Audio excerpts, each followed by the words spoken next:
Terima kasih Anda masih bersama kami di Indonesia Memilih. Betul, dan sudah ada dua narasumber kita ya, Nisa dan Suki ya. Ada Kang Ubedillah Badrun dan juga ada Gibran Muhammad Dur, dan kami juga ditemani oleh teman-teman mahasiswa. Boleh berikan tepuk tangan untuk menyemangati pesta demokrasi yang terselenggara di Republik ini pada hari ini. Saya ke Kang Ubed dulu ya. Kang Ubed, kita harus bertanya mengenai apa yang disampaikan oleh Mas Hasto tadi mengenai adanya indikasi kecurangan. Dan kemudian ini ditandai dengan gerakan guru besar diikuti oleh sivitas akademika tentu saja di dalamnya, termasuk adalah anak-anak mahasiswa yang turun ke jalan. Ada tidak implikasinya sampai pada hari ini? Saya kira tanda-tanda kecurangan itu kan bisa dilihat dari beberapa bulan yang lalu ya, dan tidak ada yang bisa membantah bahwa proses elektoral kita itu cacat moral, baik di ketika proses pencalonan maupun ketika pendaftaran. Karena Mahkamah Konstitusi putusannya kan kemudian dinilai sebagai cacat moral, lalu kemudian DKPP memutuskan terakhir bahwa KPU melakukan tindakan yang cacat moral. Nah, proses cacat moral ini kan kemudian masih terus berlangsung, bahwa pemilu tetap berjalan. Jadi sebetulnya pemilu ini membawa catatan berat yang oleh beberapa pemikir penulis dari beberapa negara menyebutnya sebagai satu peristiwa demokrasi yang memiliki aroma bau busuk, kira-kira begitu dalam proses pemilu kita. Nah, karena catatan itulah yang kemudian memungkinkan ada tafsir bahwa ini potensi besar untuk terjadinya kecurangan sistemik. Jadi kalau Mas Hasto Kristianto bilang ada tanda-tanda kecurangan, saya kira cukup rasional karena dimulai dari tanda-tanda peristiwa itu. Kemudian yang kedua, kita juga menemukan data di lapangan misalnya. Bagaimana seorang menteri berkampanye misalnya memberikan sembako tapi menyebutkan dari seseorang misalnya. Padahal uang itu dari bansos itu dari APBN, bahkan dari pajak. Dari pajak kita, pajak rakyat dan seterusnya. Jadi itu kan tanda bahwa terlalu terang benderang sebetulnya, bahkan dia vulgar saya kira untuk menunjukkan bahwa praktek memanfaatkan kekuasaan untuk kepentingan politis. Jadi kan menurut saya itu hal yang tidak etis. Karena nggak boleh menteri memanfaatkan fasilitas negara untuk kepentingan kampanye. Itu kan tidak dibenarkan. Sama juga presiden memanfaatkan posisinya dan instrumen negara dijadikan sebagai instrumen kampanye misalnya. Itu sudah melanggar etik. Nah, di lapangan masyarakat juga kita lihat misalnya tiba-tiba ada mendapatkan uang sekian ratus ribu misalnya, ada yang mendapatkan sembako dan seterusnya. Itu kan tanda yang terlihat. Ini tergantung bagaimana bukti-bukti empirik ini dibawa ke Bawaslu, lalu Bawaslu kemudian memproses. Meskipun akankah terproses dengan baik, Mas Kang Ubed? Saya tidak percaya sih. Karena secara empirik kita sulit mempercayai Bawaslu menuntaskan perkara pelanggaran pemilu. Itu terbukti dengan beberapa peristiwa pemilu-pemilu sebelumnya. Perkara kemarin yang bagi-bagi sembako, bagi-bagi susu dan lain-lain, itu kan juga sempat dipanggil atau diperkarakan oleh Bawaslu. Tapi kan tidak ada hukuman di situ. Jadi problem kita sebetulnya juga faktor hukuman terhadap pelanggaran pemilu. Nah, Kang Ubed, salah satu yang dalam tanda kutip mengotori jalannya jelang pesta demokrasi 2024, semakin banyak orang yang kupingnya tipis. Jadi dikritik sedikit dilaporkan ke polisi. Ada suatu karya jurnalistik, suatu karya dokumenter dilaporkan ke polisi. Ya. Apakah ini akan menjadi cerminan pembungkaman ke depannya? Karena saya masih ingat ketika 98 saya sudah remaja ketika itu. Ingat benar apa yang terjadi ketika itu disuarakan oleh mahasiswa. Iya. Saya kira dari peristiwa-peristiwa yang terakhir sampai kemudian teman-teman saya juga bikin film dokumenter itu yang sudah nonton semua sepertinya kan udah puluhan juta yang menonton, lalu dilaporkan. Ini sebetulnya satu model kekuasaan dalam mungkin teori sekarang disebut sebagai new authoritarianism. Jadi sebetulnya polanya otoriter tapi berwajah baru. Melalui pelaporan. Yang melaporkan siapa? Kadang-kadang bukan penguasa yang melaporkan, tapi orangnya pendukung penguasa. Ya, civil society Civil ala-ala society yang gitu. lain ala-ala. Jadi melaporkan ini kan sebenarnya pola baru yang dulu di zaman rejim sebelumnya yang dinilai sebagai cenderung otoriter juga itu tidak menggunakan cara ini. Ini yang saya sebut sebagai cara baru atau model baru otoritarianism. Dan kalau ini kemudian dibiarkan, lalu orang termasuk juga mahasiswa melihat peristiwa itu sebagai peristiwa yang biasa, semacam permisif ya terhadap praktek yang seperti itu, ini membahayakan demokrasi. Nah, kita lanjutkan dulu, kita bergabung ke Rumah Kertanegara. Ini Prabowo dan Gibran sudah keluar dari Rumah Kertanegara dan akan segera menuju ke Istora Senayan. Ya, dan menyapa para pendukungnya ya. Yes. Dengan wajah sumringah, Pak Prabowo Subianto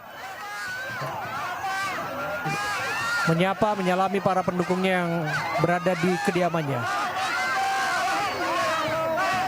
Ya, seperti yang diinformasikan bahwa pasangan calon presiden, calon wakil presiden nomor urut 2 Prabowo Subianto dan Gibran Rakabuming Raka akan menuju ke Istora Senayan Jakarta. Karena di sana sudah berkumpul para pendukung, relawan termasuk partai politik pengusung dan pendukung.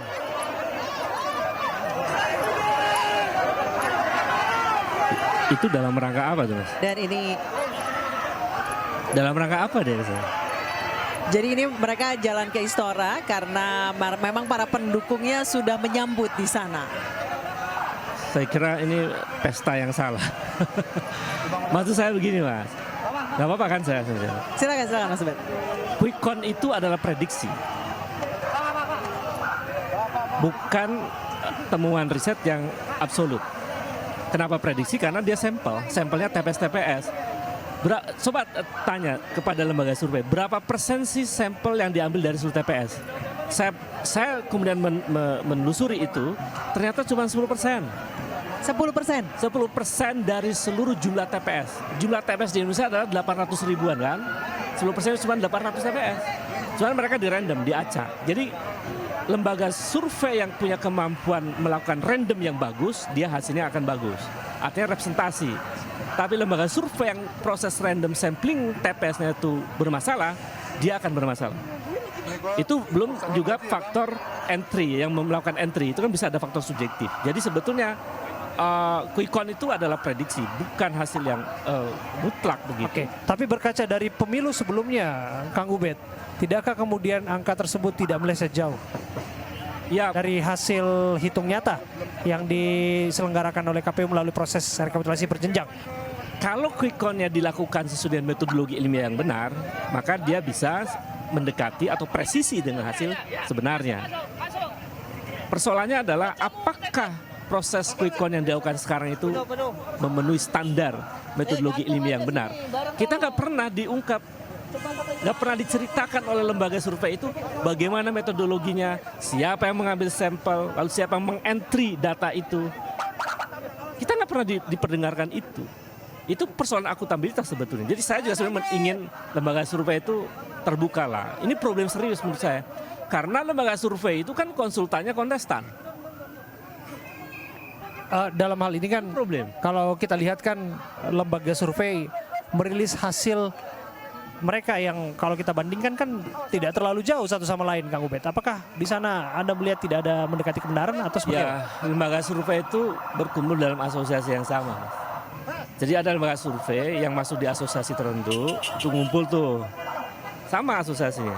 Ada lembaga survei yang di asosiasi yang lain. Jadi ada semacam mungkin disebut sebagai kelompok atau geng lembaga survei juga. Saya kira itu, saya ingin sebenarnya kita bongkar lembaga survei. Agar demokrasi kita ke depan makin berkualitas. Jadi kalau trennya sama, pertanyaannya apakah mereka dalam satu asosiasi?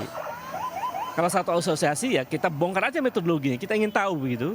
Saya punya hak dong ingin tahu itu. Iya, Kan? maksudnya setiap lembaga survei harus mendeklar TPS dari daerah mana yang mereka ambil dari 800 sampel itu ya, Pak? Ya, betul. Kang Ubed ya. Dan bagaimana proses randomnya. Termasuk siapa yang membiayai 800 orang yang ada di TPS itu. Jadi di negara-negara maju, lembaga survei itu transparan. Saya survei ini dibiayai oleh calon ini karena saya konsultan ini. Kan di Indonesia nggak ada ngaku begitu. Nggak fair gitu. Makanya sebetulnya kita memerlukan lembaga survei yang independen, yang dapat dipercaya. Kalaupun dia adalah konsultannya pasangan tertentu, dia harus terbuka. Saya konsultannya Prabowo Subianto. Saya adakan survei. Saya dibayar oleh Prabowo Subianto.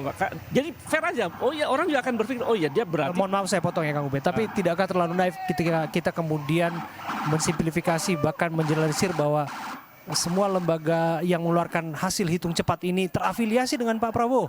Saya tidak menuduh, tetapi saya ingin mereka terbuka.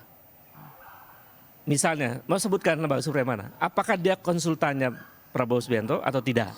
Kalau tidak, saya pertanyaan kedua, apakah mereka konsultannya partai politik yang bergabung dengan Prabowo Subianto? Kalau tidak, lalu dari mana biaya mereka? Jadi transparansi lembaga survei itu penting. Kalau transparan, saya juga akan salut. Oh ya, dia memang konsultannya Prabowo, dia konsultannya partai politik. Jadi kita sudah menerima begitu.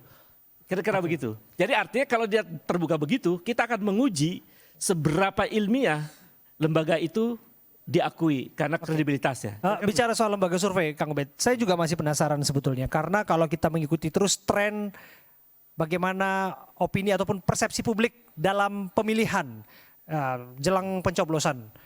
Setidaknya ada yang mengatakan mendekati 50%, ada yang mengatakan di atas 50%, tapi tidak jauh di sana. Ada yang mengatakan masih terbuka peluang 2 putaran. Kalau Anda melihat hasil yang Anda mau bandingkan malam ini seperti apa?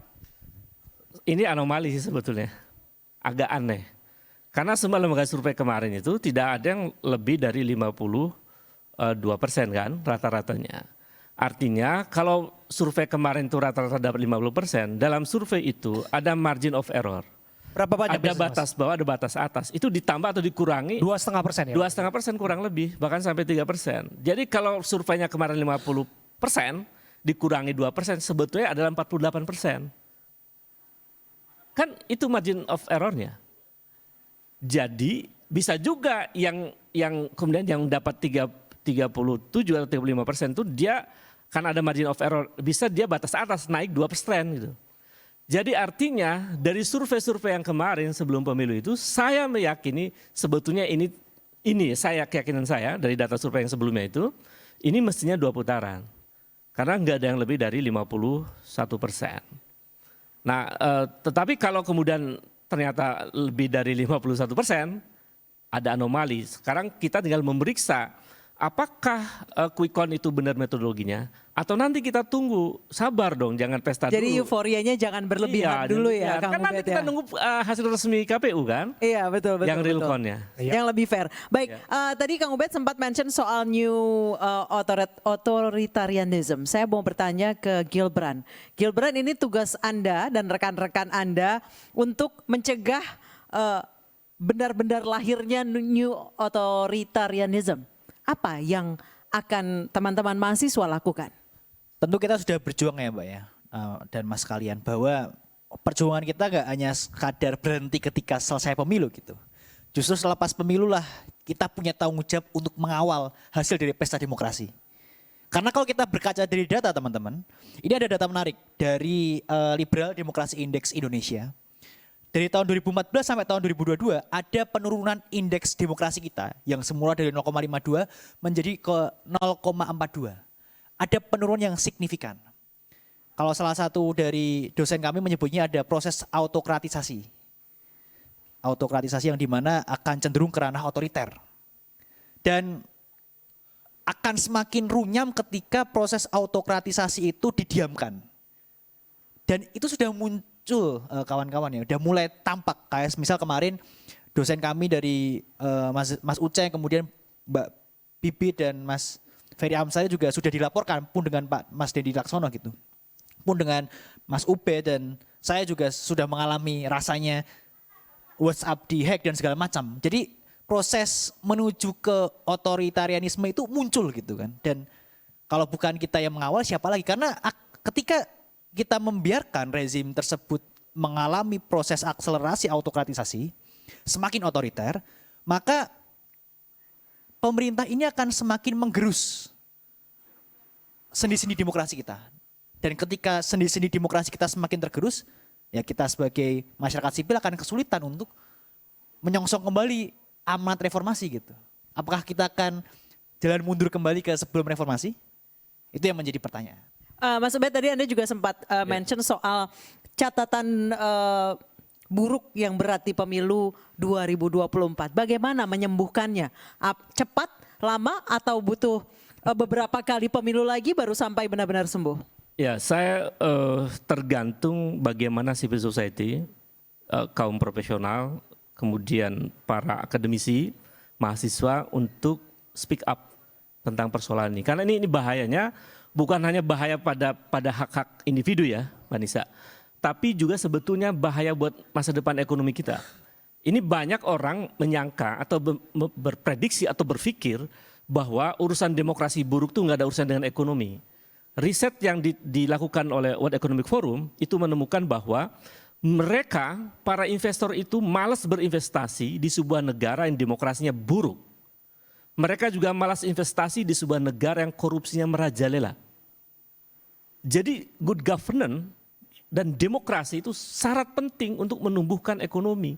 Jadi jangan dikira kenapa kita harus memperjuangkan demokrasi, itu untuk kesejahteraan rakyat. Dampaknya besar, akan tercipta lapangan kerja dan sebagainya. Tapi kalau demokrasi buruk, politik akan berantakan dan itu ekonomi pasti buruk. Karena itu kita mesti menjaga demokrasi. Nah, authoritarianism itu lawan dari demokrasi.